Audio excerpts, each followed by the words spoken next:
Assalamualaikum warahmatullahi wabarakatuh.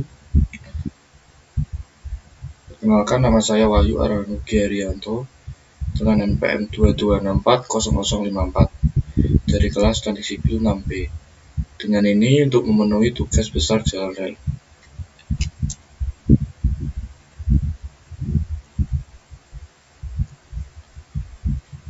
Dengan tema perlintasan sebidang kereta api JPL 05 di daerah Kokrosono, Semarang yang berisiko tinggi terhadap kecelakaan lalu lintas.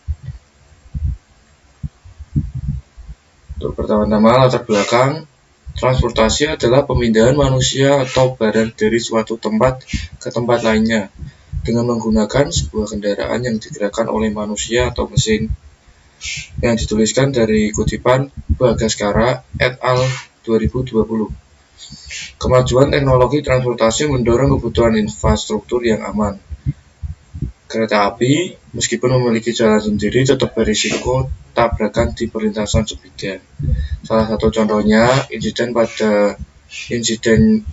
insidennya adalah tabrakan KA berantas dengan truk di Semarang Juli 2023. Rumusan masalah. Adapun rumusan masalah dalam studi ini antara lain sebagai berikut. Yang A. Bagaimana kondisi existing pada perlintasan sebidang JPL 05 km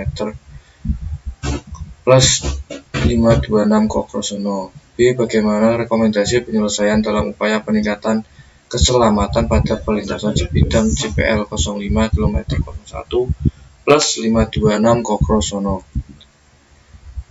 Tujuan dan manfaat.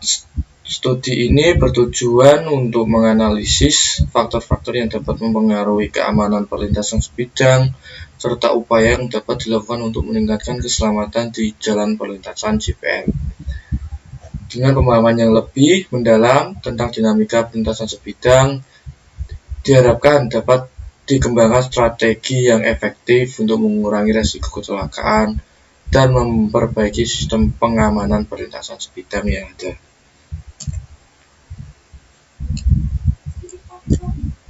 Teori dasar.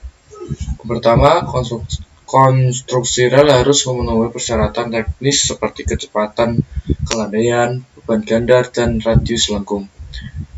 Kedua, komponen jalan rel meliputi badan jalan, subbalas, balas, bantalan, rel, penambat, dan wesel. Yang ketiga, perlintasan sebidang diatur oleh regulasi dan wajib dilengkapi alat keselamatan palang pintu, lampu, suara, detektor KA, VMIs. Yang keempat, evaluasi perlintasan harus dilakukan rutin oleh instansi terkait. Ini merupakan tabel kelas jalan rel dengan lebar jalan rel 1067 mm. Untuk kelas 1 dengan daya angkut kurang lebih 2-10, volume maksimal 120, P maksimal gandar 18, tipe jalan R60/R54 dengan jenis bantalan beton dengan sumbu bantalan 60 cm, jenis penambatnya elastis ganda, tebal balas atas 30, lebar bau balas 60. Untuk kelas 2 daya angkut kurang lebih 10-10 derajat sampai 20-10 derajat. Volume maksimal 110, P maksimal gandar 18 ton, tipe rel R54 per R50, jenis bantalan beton ataupun kayu dengan jarak sumbu 60 cm, jenis penambat elastis ganda, tebal balas atas 30, lebar bau balas 50 cm. Begitupun untuk kelas 3, 4, dan 5 itu yang ada tabelnya tersendiri. Untuk tabel kelas 2, jalan rel dengan lebar jalan rel 1435 mm. Untuk kelas 1 kurang lebih 20-10 derajat, daya angkutnya volume maksimal 160 km/jam, P maksimal gandar 22,5 per ton, tipe rel R60, jenis bantalan beton 60 dengan jarak 60 cm, jenis penambat elastis ganda, tebal balas atas 30 cm, lebar balas 60 cm. Untuk kelas 2 dan kelas 3 dan kelas 4 ada tabel sebagai berikut. Itu pun sama, hanya beda pada volume maksimal dan daya angkut lintas. Untuk tabel 3, jarak ruang bangunan jalan rel, segmen jalur, lintasan bebas, jalur lurus minimal 2-35 meter di kiri kanan as jalan rel. Untuk jalur lengkung R800, R300 W minimal 2,55 meter. R Bidari 300 minimal 2,45 meter di kiri kanan as jalan rel. Emplacement minimal 1,95 meter di kiri kanan as jalan rel. Minimal yang jalur lengkung minimal 2,35 meter di kiri kanan as jalan rel. Jembatan atau terowongan, jalur lurus 2,15 meter di kiri kanan as jalan rel. Yang jalur lengkung 2,15 meter di kiri kanan as jalan rel. Jadi di setiap lintasan bebas, emplacement, dan jembatan terowongan memiliki jalur lurus dengan ketentuan masing-masing dan jalur lengkung dengan ketentuan masing-masing. Ya, ini karakteristik rel. Karakteristik rel dengan tinggi rel H, R dengan R42 138, yang R50 153, yang R54 159, R60 172. Itu untuk tinggi rel. Kita harus sesuaikan dengan R berapa. Misal saya kan dengan survei di Kokrosono itu memakai R54, jadi saya menggunakan tipe rel yang R54, yaitu menggunakan tinggi rel 159, lebar kaki 140, lebar kepala 70, tebal badan 16, tinggi kepala 49,40, tinggi kaki 30,20, jarak tepi bawah kaki rel 7494. Ini sedikit gambarannya ya. Terus untuk metodologinya, langkah-langkah utama dalam metode ini meliputi identifikasi lokasi, yaitu menentukan titik koordinat dan kondisi lingkungan seperti perlintasan. Yang kedua, pengamatan langsung.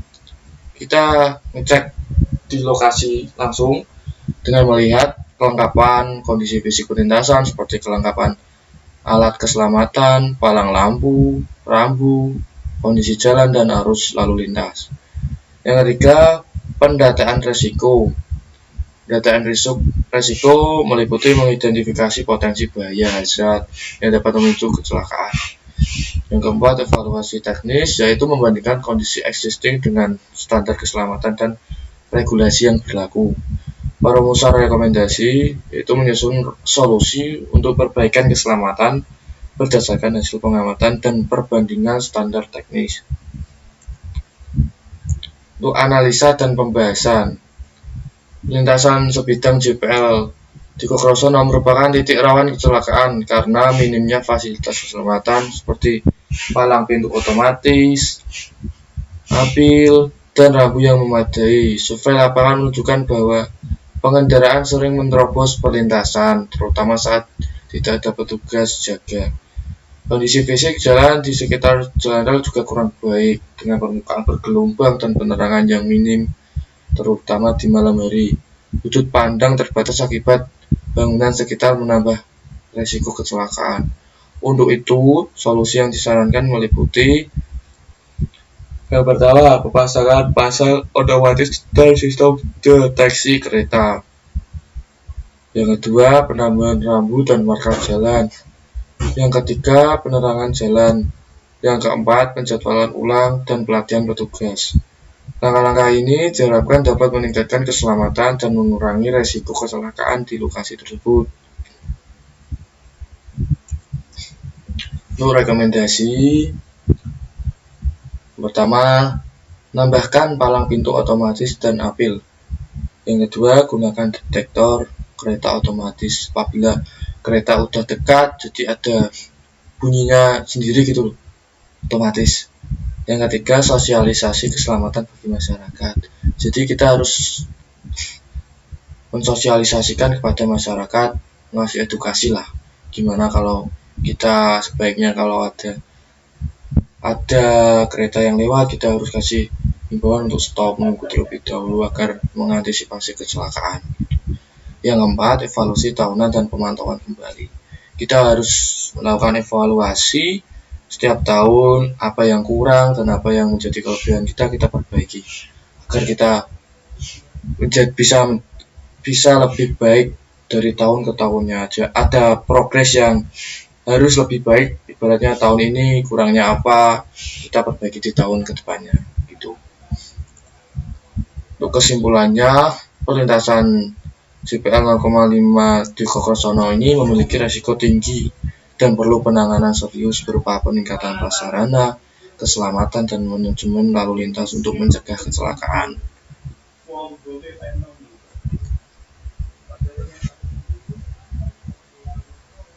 Sekian presentasi yang dapat saya sampaikan.